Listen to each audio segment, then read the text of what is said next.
Linda? Malin?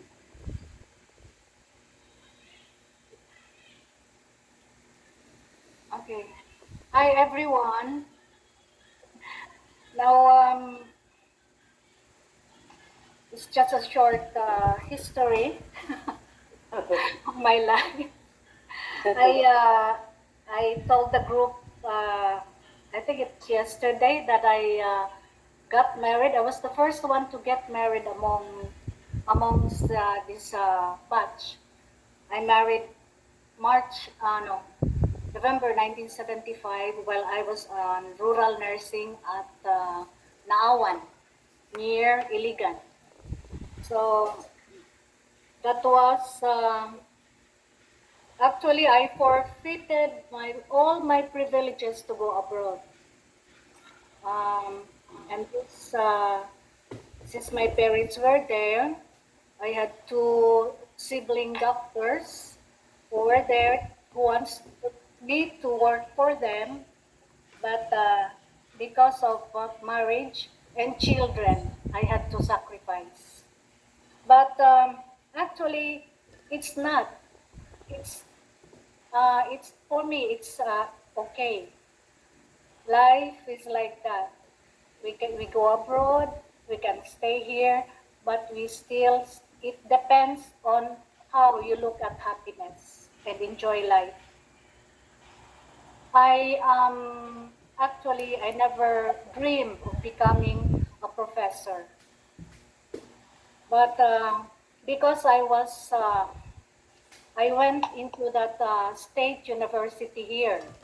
I started 1976. For 38 years, I've been teaching. Actually, 10 years, I was a clinic nurse in that state university. Then later, for another 20 years and more, I was a science professor.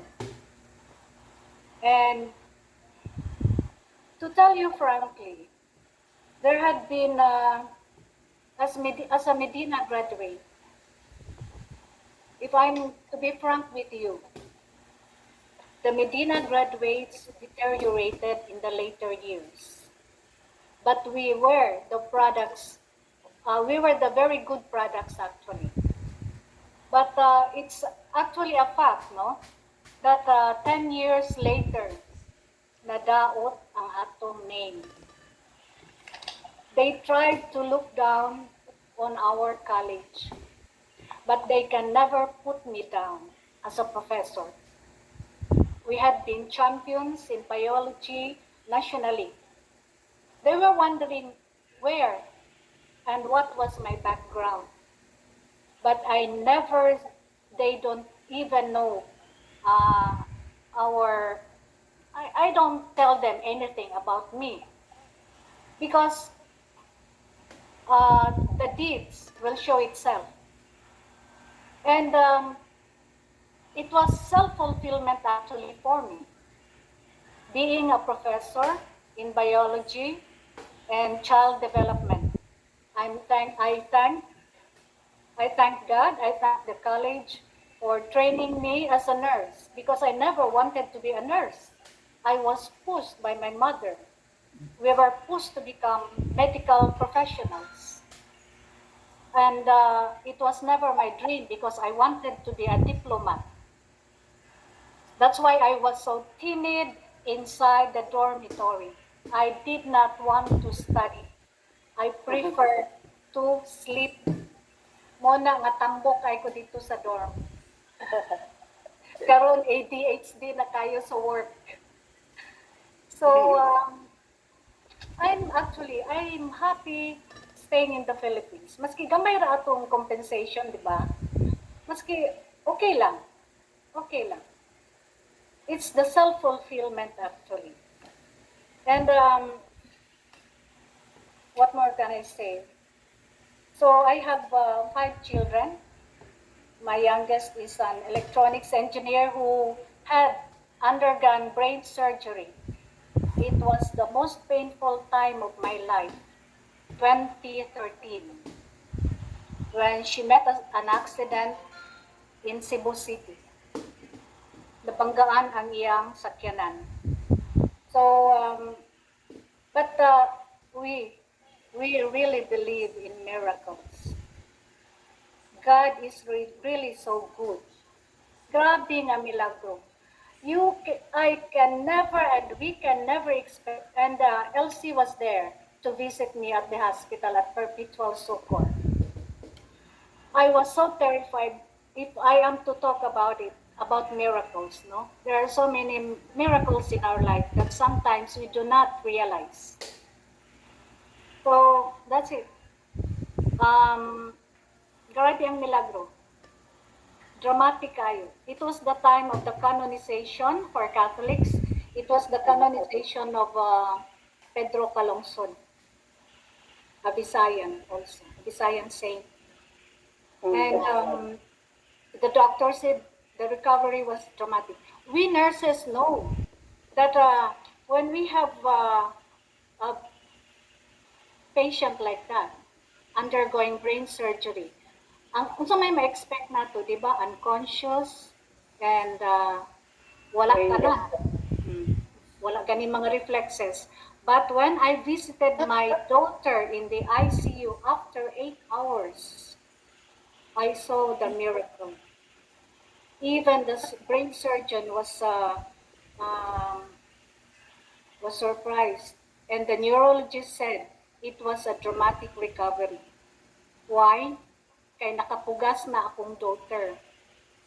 Sa iyang pagka-government scholar, she had only, I'm sorry if I'm going to talk about this, and might take me long, no? I'm just talking of how good God is. Kana siya, Sunday ra gid na iyang, only Sunday ra iyang free time because she was trying to maintain her government scholarship. Then sa Sunday, mukanta gid na siya sa church choir. She harvested what she sowed for God.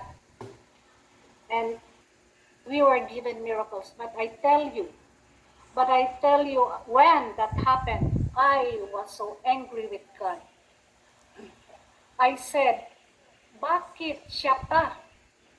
She's still very young and she served you, my God.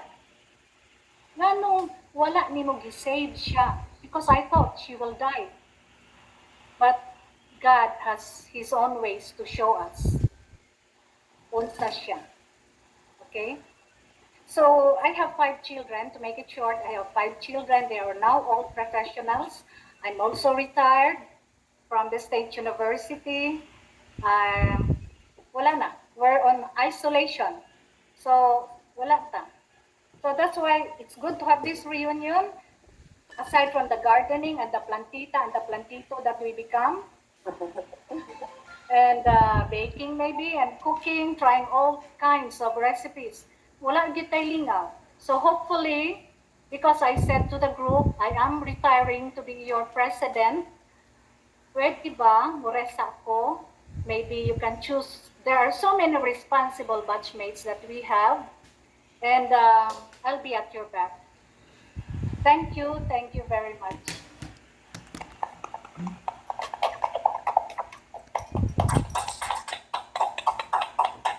Malaking palakpak. Okay, our next speaker is Burma Solis Macarombon. Hello, good morning and good evening, everyone. What can I say? I think I have already said everything last night, but not so many things to tell about my life being a nurse.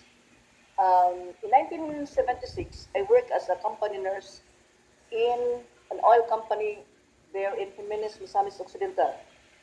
On the side, I was assigned as a radio operator, canvasser purchaser, secretary, timekeeper, and a lot more.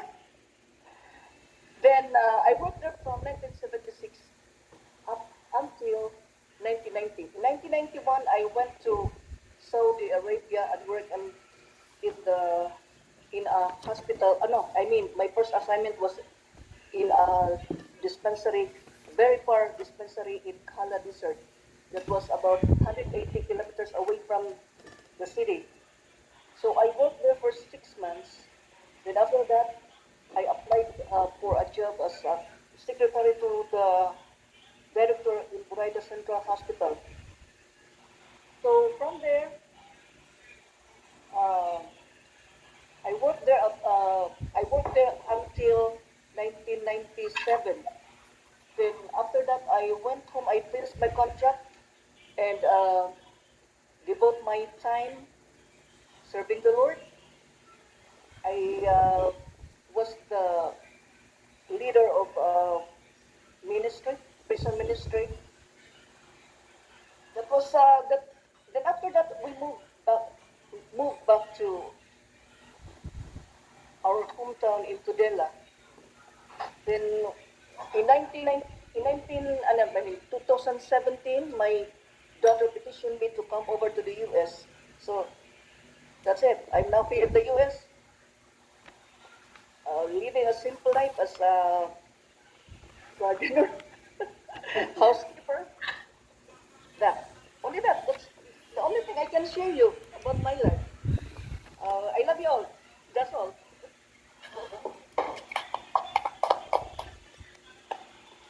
Okay, now we would like to hear from Beverly Baldomero Olivar.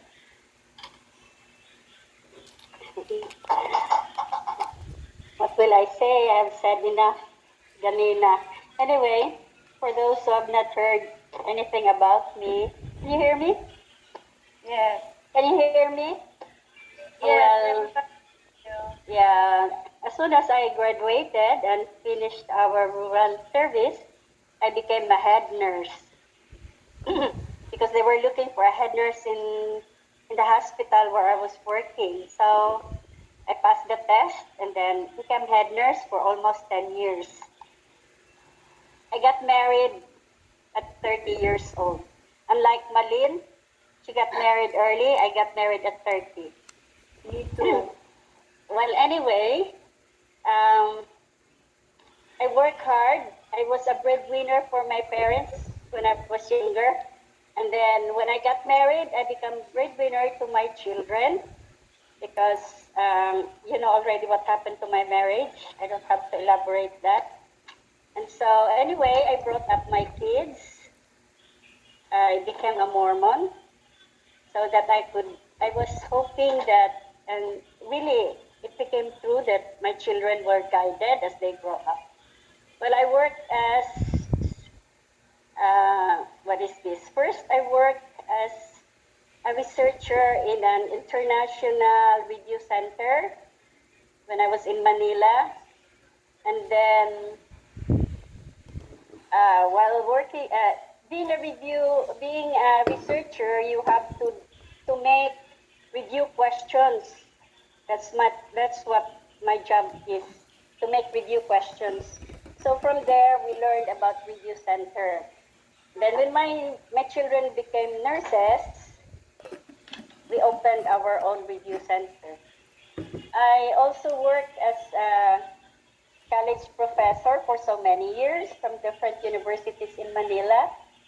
And then part-time school nurse in the morning at the Chinese International School here also in Manila.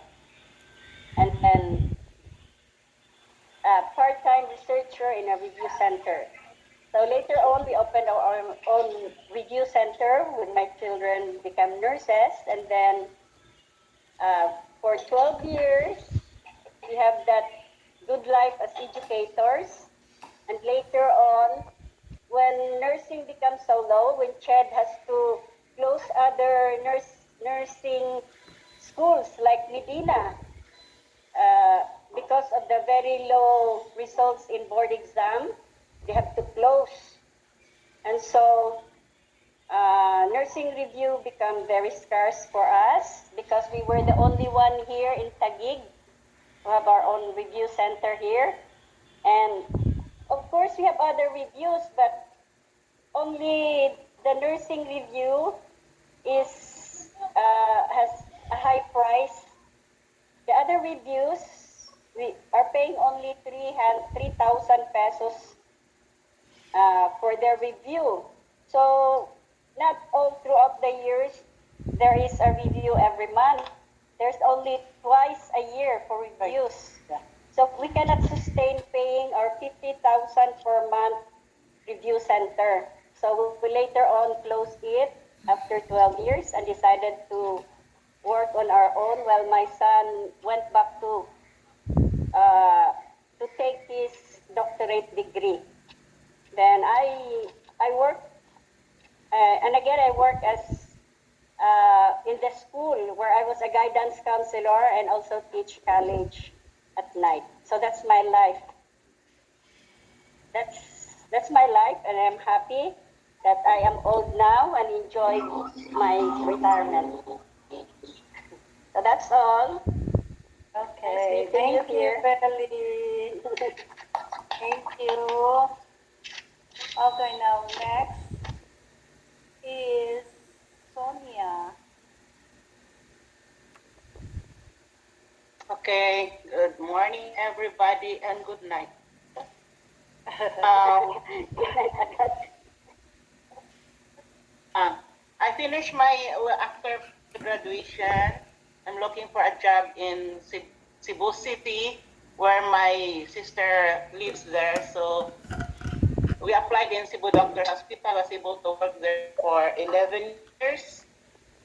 I met Mrs. Filomena Flores, our dean in Medina Hospital, and she saw me there as a nurse in Cebu Doctor. So, and she convinced me to finish science in nursing. So I was able to finish that in Cebu Doctor's Hospital. So for about 11 years, I was planning to work here in USA. So it happened that time, nurses are so demand here in USA. And I'm so lucky to be here. Um, they finance our travel expenses, everything.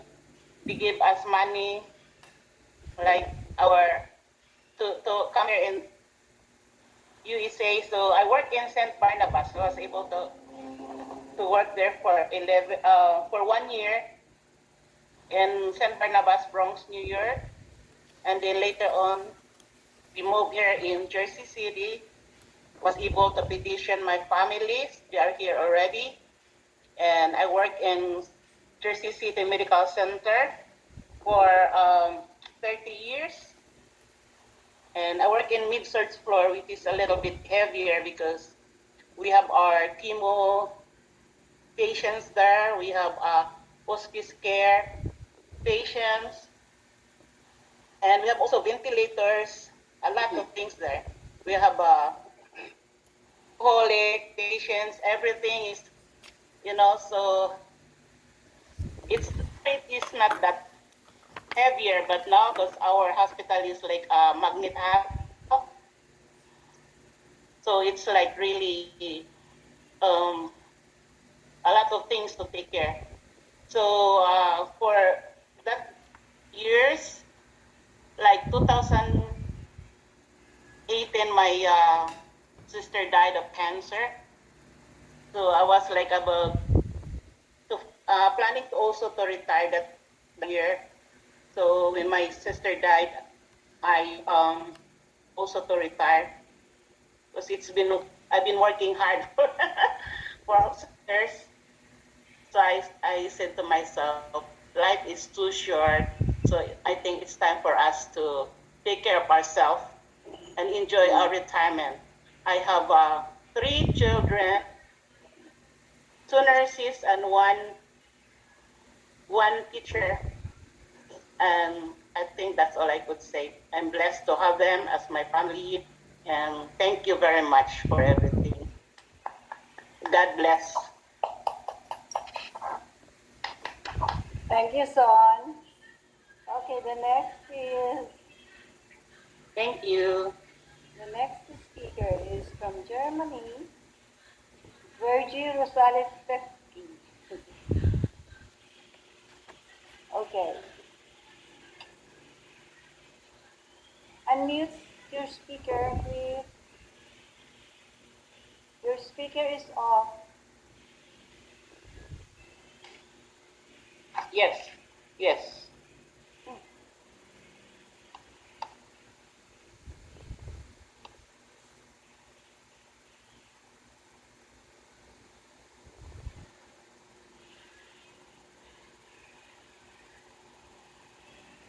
Okay? Okay.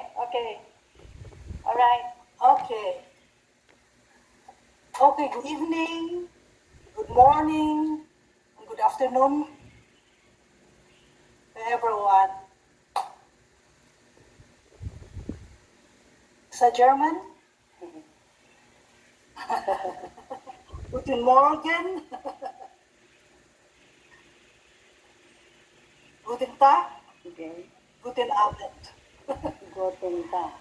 Okay, Guten Tag, good day. Or, okay, this is my crisis in life. Short. Okay, after our board exams,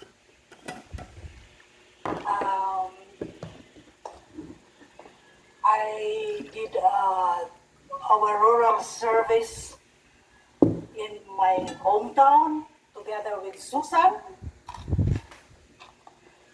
And after the rural service, we went back to Medina and worked there and make the further studies for our BSN. After that, 1977, leave the Philippines for Germany. Then I was here with my sister in Germany. 1 year was learn the German language. Then 79 went to Austria and applied there for a job. I started working in an orthopedic hospital in the operating room. Then after 3 years, changes to the department to surgery station. In 1985, got married with a German. Then came to Germany. Then I started working in in ICU for until my first star was born. Then after 1 year of maternity leave, then I started again to work for part-time only weekend until the second child came. Then then I changed my work. Was no longer in the ICU, but in the normal surgical department. Then 2001, I was sick, was operated in a breast cancer, and I undergone chemotherapy and radiation. Then from that on, I was no longer working until now. I have 2 children. My first born is working in a biology data in the university clinic. in Essen, and my daughter is she has a little bit disability, and she's working with the in this institution for disabled children. And she's still staying with me. Now I am in pension, living in our house here in Germany, as of 30 minutes drive from Cologne. And that's my short story of my life. After that, Ako na. thank you. Okay. Ako pa ang storya. Okay, so our next speaker Kadya. is Ako na. Esmeralda Nasaga Manano.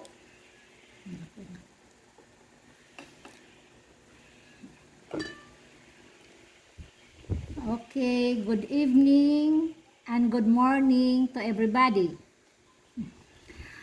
Right after our graduation, I worked after our 6 months RHPP, our rural health. I went to Manila kay gusto mag-abroad. While applying, I work as a company nurse in General Electric Company in Makati. But sumunod ang boyfriend ko, so we decided to go back home and got married in my home place. And we are blessed with 4 kids, 2 boys and 2 girls. And they are all now married and landed with a good job with the grace of God. And I got 5 wonderful grandchildren. 2 boys and 2 girls also. 3 girls and 2 boys. Mali kay senior. My husband died last 2008 due to CVA. But he was the doctor, the neurosurgeon advised advised us that they will do the urgent surgery. So they called me in Saudi Arabia because I was working in Saudi that time. So we all decided. So the same day he was operated, and after 5 days he gave up. So yeah, he died after 5 days. So that's the time I came home to assist them. Then my working experience, I was offered in Tangub City Hospital as a substitute nurse. But luckily, after 6 months, I was approved as a permanent staff nurse in civil service. But because we have complained against our hospital director, naka-reach up to Sangguniang Bayan. But because I cannot attend the hearing in Manila, so I withdraw the case. So after that, I moved in here in Zamboanga City and work as a city health nurse in the city under the Department of Health for 4 years. From then, I decided to work abroad because my income is not enough for my 4 children. So, I applied in POAA. Luckily, I was chosen from the 8th delegation in Jeddah, Saudi Arabia under the Ministry of Health. From 1988 up to 2012, for 25 years, I work in the same hospital. Kay every 10 months and a half, we are given a 45 days vacation with free ticket back and forth. So that's why I stayed longer in Saudi. So, because I can visit my family every 10 months. On my first year working in Adham General Hospital, Jeddah, as a staff nurse, I was offered as the head nurse position because of our good training experience during our school days with excellent professor CI in Medina. Yeah, really. It helps so much, our professors to us. But I refused the offer because of the language barrier. I cannot understand. Hindi ako marunong mag-Arabic kaagad. So hard for me to communicate with the people in Saudi Arabia with Arabic. But then, after again, they offered me again the position. So I accepted after 3 years. Kaya at least marunong na ako kung gamay. May makasulti na ako gamay sa Arabic.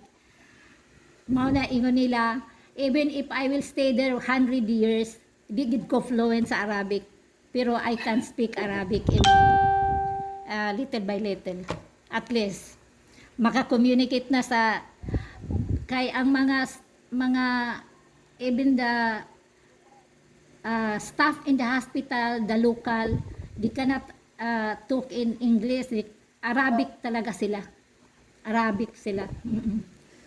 Again, after how many years as a head nurse, again, luckily, they chose me as a nurse supervisor for more than 10 years. After that, in 2012, I decided to went exit because I want to stay with my family for maybe 50% of my life. I stayed in Saudi. So I decided this is maybe the time, because after my youngest son graduated and they are all working, so maybe this is my time to work, to stay with my family. Now, I am currently retired and become a plantitas here in Zamboanga City. Since